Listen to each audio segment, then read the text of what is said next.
Oke teman-teman ya, kalian wajib ikuti giveaway Road to 15.000 subscriber dari Kelas Invest. Hadiah satu buah handphone Oppo A12. Caranya sangat mudah, subscribe channel ini dan kalian komen sukses Kelas Invest ya. Sesuai di perintah ini, kalian bisa komen, link video komennya ada di deskripsi teman-teman. Selamat mengikuti teman-teman. Oke teman-teman ya, kita ulas sebentar tentang Bitcoin dan sekarang lagi sideways parah ya, mencoba ke 47 ribuan dan kita lihat XRP di 0,8 dolar ya, meskipun masih di urutan top 10 coin market cap. Saya rasa XRP masih mempunyai peluang untuk bullish teman-teman. Dan kali ini saya akan membagikan news tentang berita positif ya. Jika Ripple memenangkan gugatan SCC, XRP siap akan diadopsi secara signifikan. Dan artinya setelah memenangkan gugatan SCC, ada beberapa perusahaan yang akan disiapkan untuk melisting koin ini kembali di exchange ya, seperti Coinbase. Itu akan membuat dampak positif terhadap XRP ya.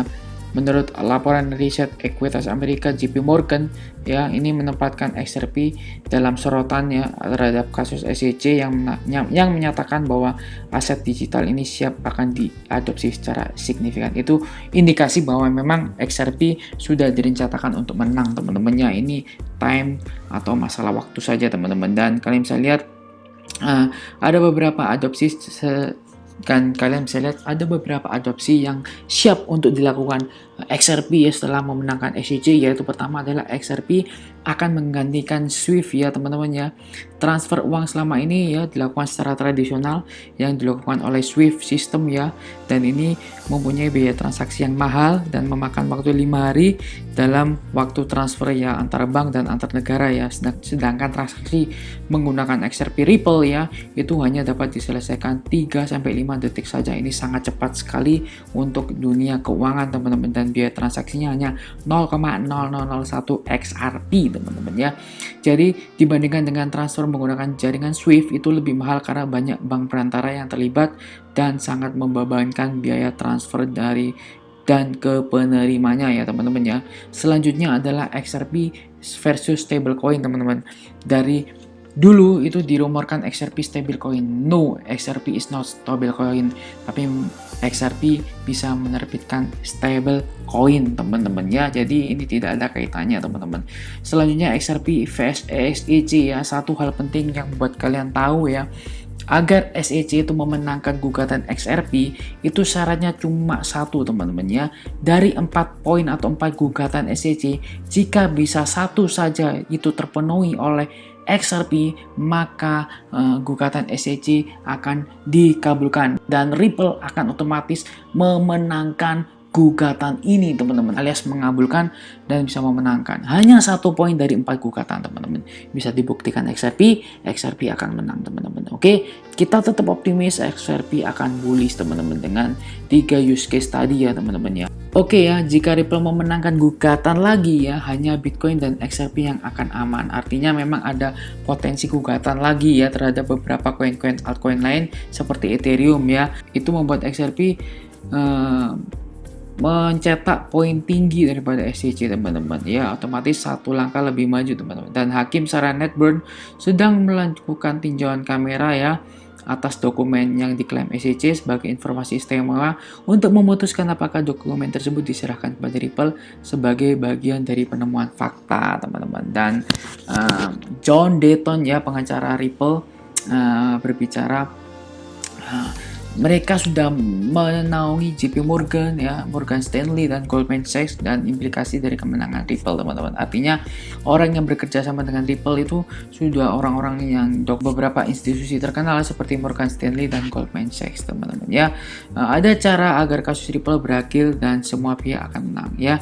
Ada 2 hal, yaitu keputusan yang menguntungkan untuk Ripple dengan pemberitahuan yang adil dan hak istimewa untuk proses deliberatif atau kembali bisa diperdagangkan di exchange, dan altcoin bull market chat ya, dan tren naik yang menyebabkan XRP melampaui level tertinggi sepanjang masa atau di hit 5 dolar. Itu adalah syarat Ripple bisa menang-menang ya.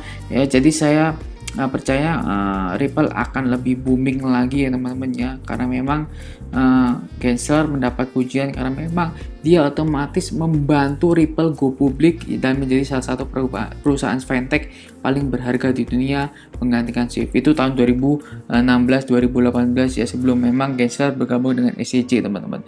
Dan XRP kembali bertarung melawan Ethereum ya untuk posisi nomor 2. Dan akhirnya XRP holders akhirnya bisa melihat teknologi mana yang akan menang teman-teman ya.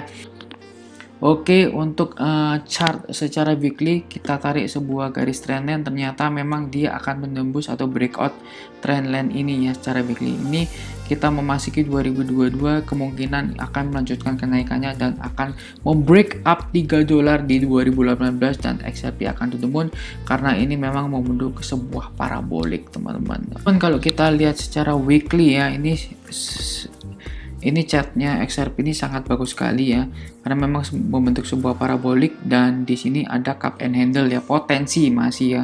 Ini menurut saya masih potensi cup and handle ya. Kalau misalnya lihat ini handle-nya yang mau membentuk, dan pergerakannya memang kalau kita tarik garis support trend line-nya itu memang memantul di area sini teman-teman ya, membentuk tren yang naik sepertinya.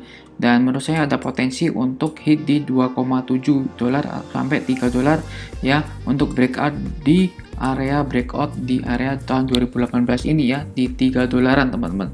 Kita tunggu saja karena memang secara weekly trennya cenderung naik ya, karena memang mengikuti beberapa support trendline ini teman-teman ya. Oke, itu kalau weekly masih ada kecenderungan naik, dan kalian bisa lihat ini ada candle hijau reversal di weekly yang kemungkinan akan melanjutkan kenaikannya teman-teman. Untuk daily sebenarnya dia tuh membentuk sebuah pattern symmetrical triangle, tinggal dia bisa breakout enggak beberapa hari ke depan di $1,3 ini ya teman-teman ya, sampai $1,4, karena memang ada potensi untuk pergerakan naik XRP ya, kemungkinan dia bisa naik di 1,3an ya, kemungkinan naik dulu di 0,5 atau 0,786, baru dia retest di area 1,12, baru dia harus breakout di 1,42 ya. Sementara VC Sideways mengulang beberapa price action di sini ya, sebelum mereka harus menembus resisten trendline ini teman-teman. Ini area terpenting untuk bisa ditembus karena memang ini harus beberapa sentimen positif untuk ngepam harganya si XRP ini teman-teman. Tapi saya optimis secara weekly tadi mereka bisa terus bergerak naik karena memang secara trendline supportnya mereka terus melakukan uptrend channel teman-teman. Oke teman-teman, sekian untuk XRP. Saya masih optimis bisa hit di $5-10 untuk XRP. See you in the next video teman-teman.